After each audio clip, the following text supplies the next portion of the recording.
Welcome to episode number 51 of the Balancing Act podcast. I'm Andrew Temte, and today, well, we've always got very special guests, but today we've got Andrea Mainelli joining us. Andrea is Senior Advisor at Tyton Partners and serves on the boards of a number of companies. Thank you so much for being here, Andrea. Andy, it's great to be here, and it's so exciting to be in a room with you again. It's been a while. Yeah, a virtual room, but in full disclosure, what was it? For about 6 months, you were my supervisor? I think so. 6 months and a day. 6 months and a day. Yeah, that was my experience at Kaplan. I had 20 plus years and almost that many supervisors during that time. But I remember our time together with great fondness. So, this is our 5th episode in the mini-series on organizational change and change management. Andrea is here to help us think through change journeys and change management practices in one of the most important areas of business. This is mergers and acquisitions. I'm really excited for this episode. I've been waiting for this one on change management because this is one of the areas where I've personally seen the most value destroyed in business is through mergers and acquisitions. And we're not going to think more about the negative side. We're going to try to think more about the positive. But before we get started, as always, Andrea, please tell our listeners your story. Yeah, I'd be happy to. And again, thanks for having me here. This will be really fun. My story, I started out thinking I was going to be a lawyer. And that was after studying in college. I was an international relations major, very interested in politics too. And I decided to defer some acceptances to law school, thinking I better give it a try first. So I was a paralegal for a year, and fortunate for me, I did that because it proved to me that I did not want to be a lawyer. I wanted to be the business person who was making all the decisions. I was working for a corporate law firm. I happened to be in Paris, which was fantastic, but that did not overcome what I saw the lawyers doing, which I realized was not really what I wanted to be doing. So I went back to the US, I went to business school, and I embarked on a career in investment banking and then energy, which was very exciting. I had a great decade-long career in both those industries, but ultimately pivoted at a very important time in my life. I was in my 30s, and I pivoted to education. So I've been in education for about 20 plus years, as an operator and also an advisor and also a board member on several companies. And I really just love it. And for me, it was about bringing private capital and private sector ideas to a public sector good. And that was education. And we all know that education is so critically important to our livelihood, our economy, our civics. And that's what I wanted to devote the rest of my life to. Yeah, that's awesome. I love that part of your story where you were a paralegal, which, in the relative grand scheme of things was kind of a low risk way for you to test out whether the legal sector was right for you. And you learned very quickly that it wasn't. So that's a pretty efficient path, and one I'd like our listeners to think about instead of going and kind of brute forcing all the way through and that singular mindset. I'm going to be an X. And then you brute force your way through it. And all of a sudden you get on the other side, you get your first job and you go, wait a minute, that's not for me. If, as you think back, especially to those times, was there one key accelerant to your career? Was there that one mentor or that one guide or that one experience that really put rocket boosters behind you? That's a great question, Andy, and people ask me that often, and they do ask the mentor question. And I'll be honest with you, I don't think early in my career, until I became more cognizant of seeking one out, that I actually had a good one. And I think I struggled for the first decade. And I'll be honest also that I worked for a woman in an investment bank. And that was I think a disappointment to me and her that wasn't, that didn't form that kind of a relationship. the key accelerant for me was failure or perceived failure. Yep. So what happened was after that decade of working in energy and banking, I worked for a company named Enron, and Enron went bankrupt. I think that's a well-known story. It's not for today's podcast, but I was an actor in that. I did leave about a year before the company went bankrupt. I wasn't happy. And that was a big reckoning for me and really made me think very hard about two things. Number one, the lessons learned from the bankruptcy and the value that was destroyed across the board, from secretaries that had invested their 401ks to Anderson, the firm that went down, to just the lives destroyed, including deaths and suicide. So that is a big story and was just monumental in my life. And it forced me to examine two things. One, what did I want to do with myself every day? What was the purpose of working? And who did I want to do it with and toward what end? And that's when I pivoted to education. And fortunately, you and I ended up in the same place. We were at Kaplan, an amazing group of people, great professionals. There were mentors and guides there. But it was really, I think, failure in that I had achieved a title. I had made some money in that decade of career, but in the end, it just evaporated. So it's really hard to look back on a whole decade of your life and say, what do I have? What do I have to show for it? All those hours I spent. So that was the pivotal moment in my career that turned me toward an industry I love, great people, and just something I feel has purpose. Yeah, I thank you for that unprovoked plug. I literally just before this taping, I was working on the personal purpose A3, a free product that I'll have on my website pretty soon. And in my new book, it all starts with purpose.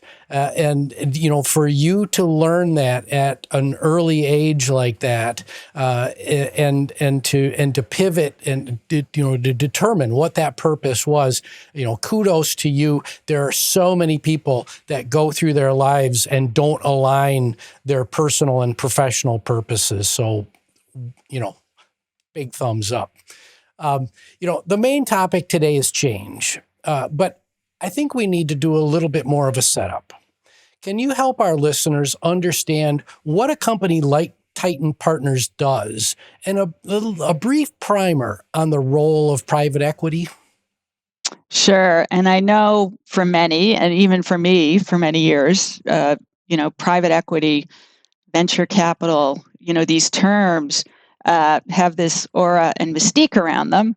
And I think it's important that we dispel a little bit of that for people. So I'll try to do that. So Tyton Partners is a strategy consulting and investment banking advisory firm, and we work for private equity. We work with impact investors. We work with venture capitalists. Those groups of organizations all provide capital to help companies grow. And what they want to do is take companies that have great ideas and great management and help them grow bigger. Now, Tyton happens to help people do that exclusively in the education sector. So we work with really tiny companies, we work with very large companies, and we work with the people that provide the funds. And that's what private equity does. Private equity is usually a source of capital that's derived from pension funds, high net worth individuals, other pools of capital that want to put their money into growing companies, but they don't want to do it through the stock market. The stock market, public equities is one way to do it, but to have a more direct impact on a company, you work or you put your money with a private equity firm. We call those sponsors. And you ask those people, the guys and the girls that run that firm, go out and find great companies, invest in great companies, and return capital to me. The companies, on the other hand, usually are very happy because private equity provides capital for growth that otherwise might be hard to get. And generally, the people running the firms provide a lot of help, and they get a board of advisors to help them grow and scale their firm. So quite simply, private equity is a fuel of growth in this country. I think your listeners may know that small and medium-sized businesses actually fuel the most job creation in this country. We hear about Walmart, we hear about Target, we hear about Amazon, but honestly, It's small and medium-sized business, and private equity provides the capital to grow those companies.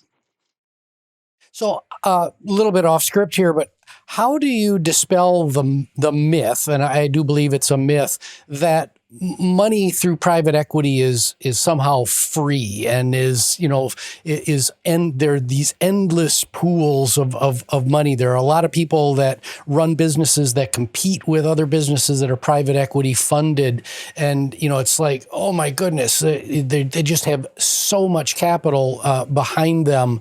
What does it look like behind the scenes? Yeah, behind the take scenes, that it's like veil anything down? else. We see the success and we don't see the failures, right? Yep. So for every one that is succeeding that we hear about, two others have failed, right? And, maybe they've been able to raise capital, 10 million, 20 million, 30, 300 million, but they probably haven't always deployed it well or provided a return such that their investors will re-up or give them more money. That's number one. Number two is we do go through cycles in the economy. And at this moment, prior to COVID, there was a lot of wealth creation after the 2008 recession, a lot of private wealth creation.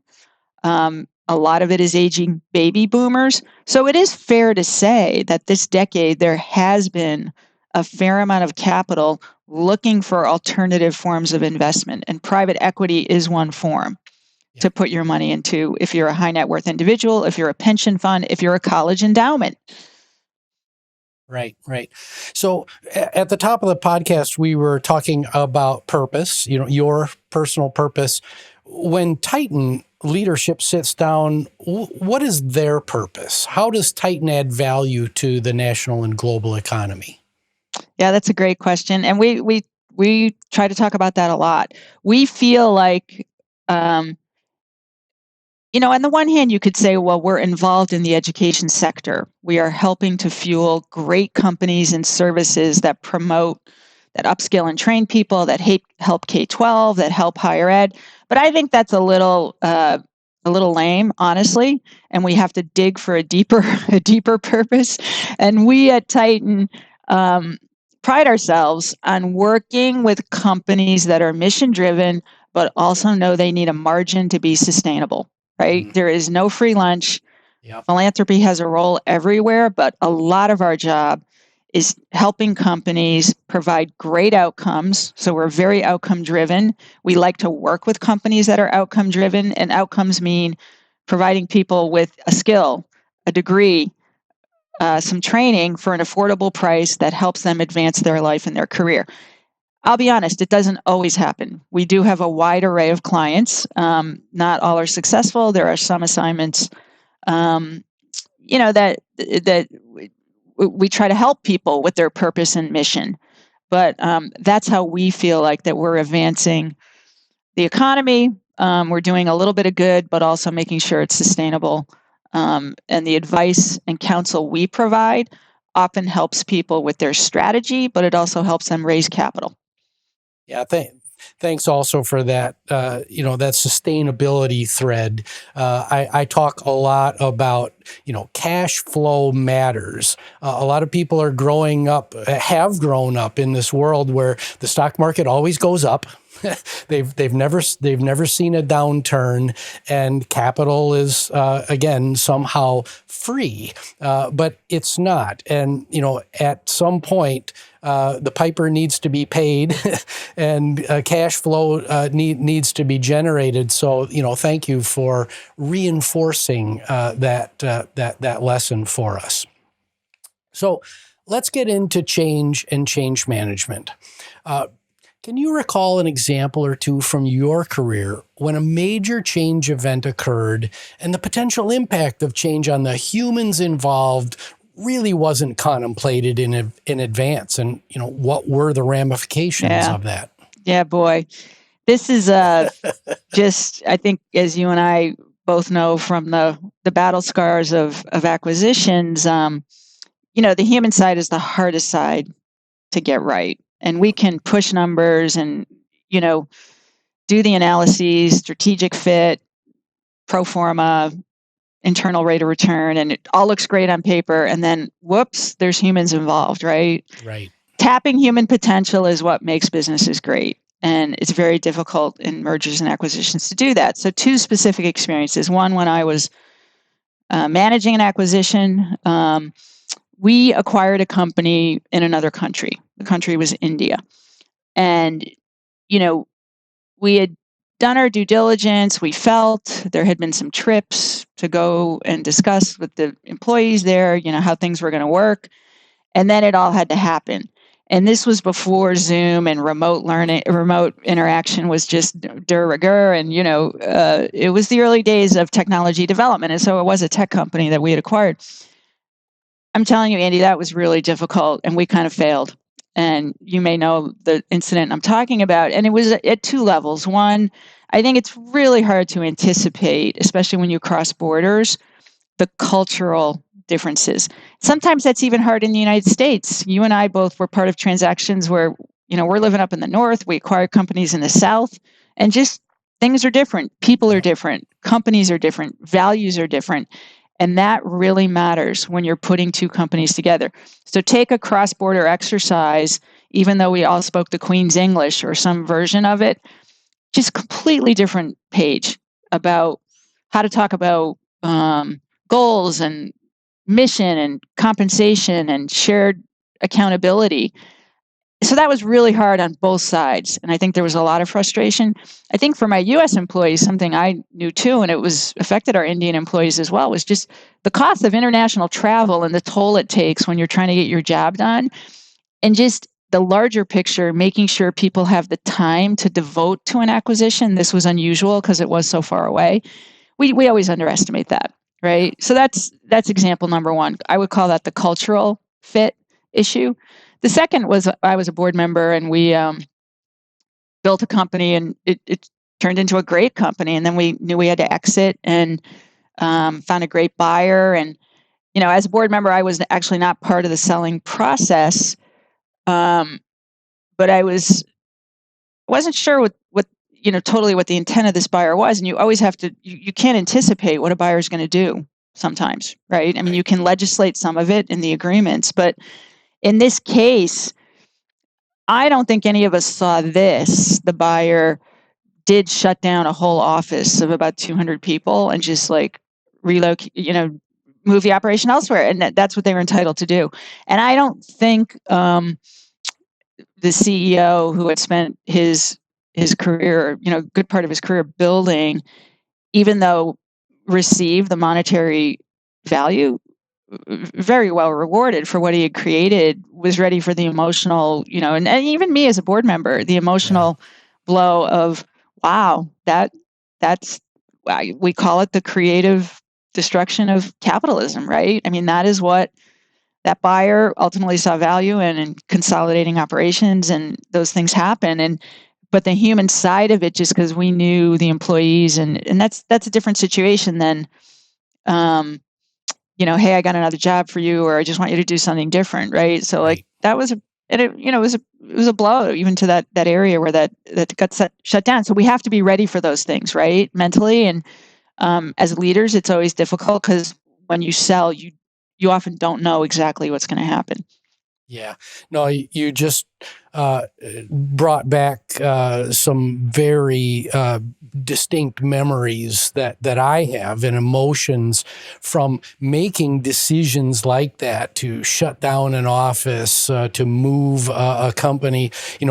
Again, on paper, it looks like the right thing to do, and then you get in the midst of it, and you haven't contemplated the emotional and the human toll that it's going to take. So, let's switch over to the positive here. We've both been party to numerous acquisition cycles where change management wasn't top of mind, but what are some of the best practices that you've seen throughout your career when 2 cultures are brought together through acquisition? Yeah. Well, look, I mean, first and foremost, leadership just really matters, and boy, if there ever is a time when a leader has to just really bring their full selves to the table, and really be prepared. And I think being prepared starts with being a good listener, And then hopefully you can do this homework before the acquisition, being a good listener, understanding what you're putting together, what culture is coming into maybe hopefully mesh with and not clash. And then creating a sense of shared vision and values and trust. And if that is not established really quickly among a core group from both sides, it's going to be a long battle, up that hill. So I would call that the homework and the preparation a leader has to do. And again, it starts with listening, and it starts with some elements of compromise and some element of shrewd choices about who your team is, because your team is going to carry the water and you have to trust your team. So making decisions pretty quickly, but pretty thoughtfully about who that core team is and getting them to buy into that shared sense of vision and mission, and hopefully them understanding your values and that there's a meeting of the minds there. I would say that's number one as a best practice. From there, it's communicate, communicate, communicate. I shouldn't have to say that. But the other one I would then say is with that team, I think it's really important at some level to delegate and empower, Yep. but help them. Don't leave them. Don't give them a rope so they can hang themselves. Don't leave them out on a limb, but you have to trust them. And there will be mistakes. I think in my career too much, I was often a perfectionist. And during acquisitions, you have to learn how to play 80-20, and you have to trust the people working with you and let them go get it done. And they may not get it right all the time, but you have to be there for them. You have to have their backs, because trust during that process is so important. Yep. I guess finally, the last thing I would say is be swift about the hard decisions. I think you and I both know, like, everyone says, oh, we got 90 days and then we're going to decide. Pretty much, I never found that after 30 days, you ever knew more than you knew in the first 30. So make those hard decisions and just be clear about deadlines, and don't go back on your word. Right. If you say that you're going to do something for the employees of the other company, you better do it, because if you go back on your word, you're going to immediately break the trust. Yep. Talk it, then you got to walk it.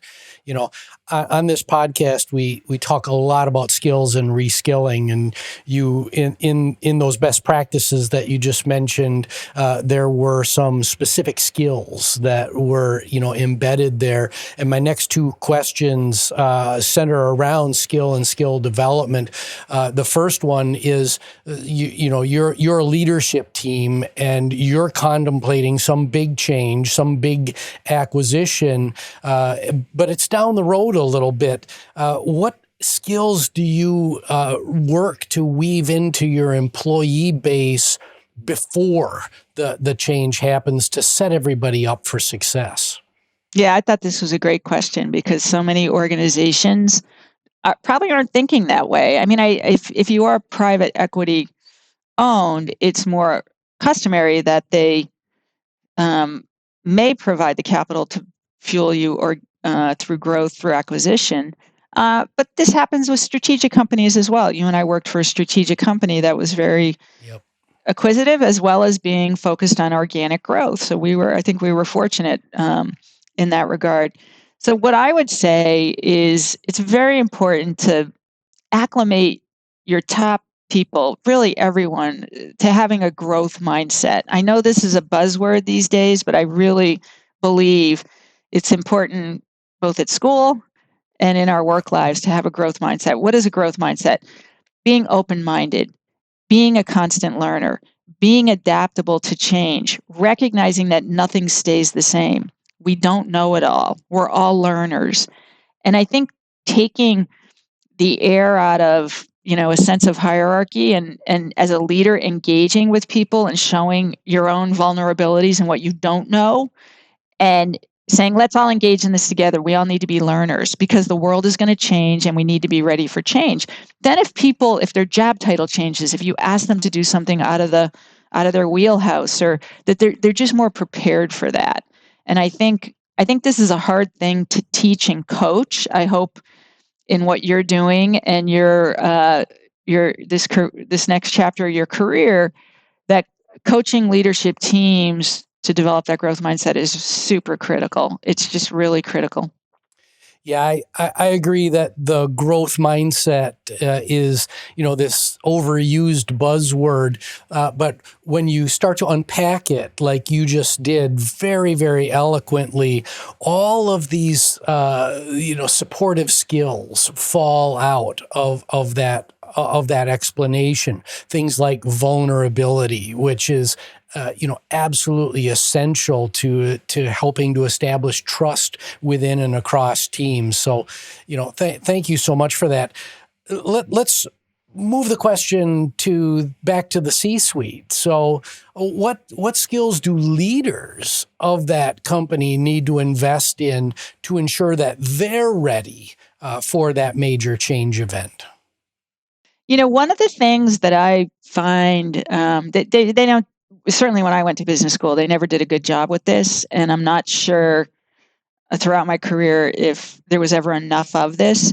But giving and receiving feedback, it sounds so simple. And Yeah. honestly, I do remember you were great at that. You were a great exemplar of how to do it without without passing judgment, without making somebody feel bad, with making sure that people understand this is a very normal thing in a positive culture and a pro-social positive culture environment. We need to be able to do that, right? Yep. And I just don't think leaders can do it very well, and they have to, especially if you go through an acquisition, even more so.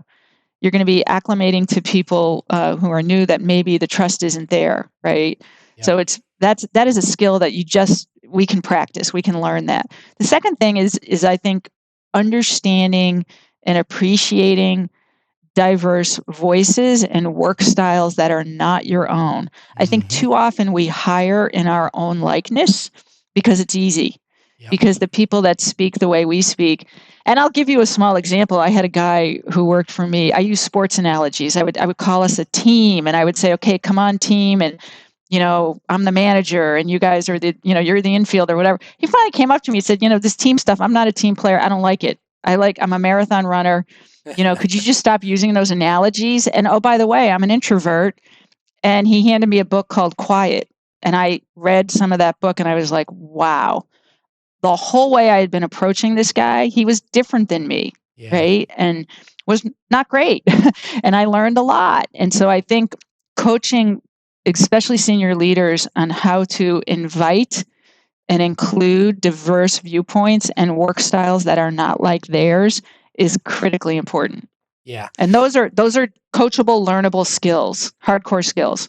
Yep. Yep. No, and I'll just add that the feedback that you started with has to be in real time or as close to real time as possible. I'm kind of on a one person. I know there are multiple people that want to do this, but kill the annual review as it's currently designed, where you save up all of your feedback for this one really important Yep. meeting that's going to happen once a year, and neither party is prepared for that. So, yeah, thank you so much for that.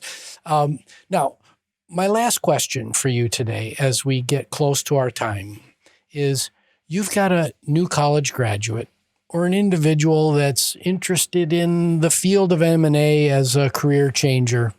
What advice do you give to them?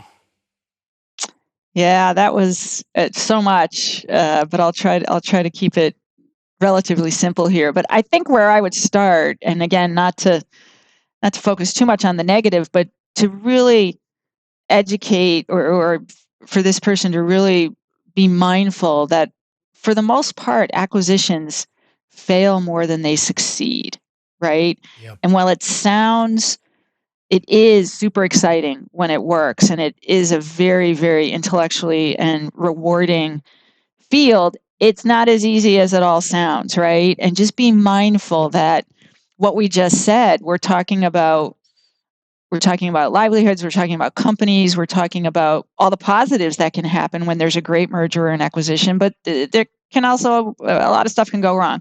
So more fail than succeed. So being a student of that and understanding is really important.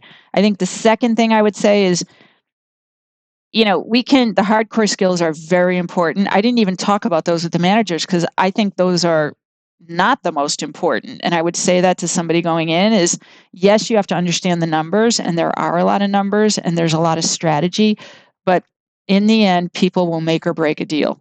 Yeah. And it's the people on the management teams, both sides, whether it's a merger of equal or one company acquiring another. And then it's all the way down to the last employee, whether it's the janitor in the building at the end of the night, or the assistant greeting everyone as they come through the door, or the virtual assistant. Everybody matters, and you got to focus on the people issues. And I guess lastly, one thing I always remember, because you and I lived this, and not a lot of people do that work in M&A, is buy it as if you were going to run it. And, I think people buy a lot of times and they're like, well, I didn't have to run that. And Right. they never live the headaches that they create when they're going through the deal process. So even young people getting into the field have that sense of ownership that I'm going to buy this. I'm going to have to run it. What are the problems and the challenges and the opportunities that me as a CEO would face? And I think that's a really great way to go into the field of mergers and acquisitions. Wow. Andrea, you've been so helpful, so insightful today. I know our listeners are going to get a lot from this particular session. So it's been wonderful to see you again after. I know we keep in touch periodically, but it's been a while since we worked together, and just brought back lots of memories of why I really liked working for you and with you back at Kaplan. So thank you for your contributions today. My name is Andrew Temte. This is the Balancing Act Podcast. You can find the show on Apple Podcasts, Google Podcasts, any other podcast services. Please like, subscribe, and rate. You can find us at andrewtemte.com, and we will see you next time.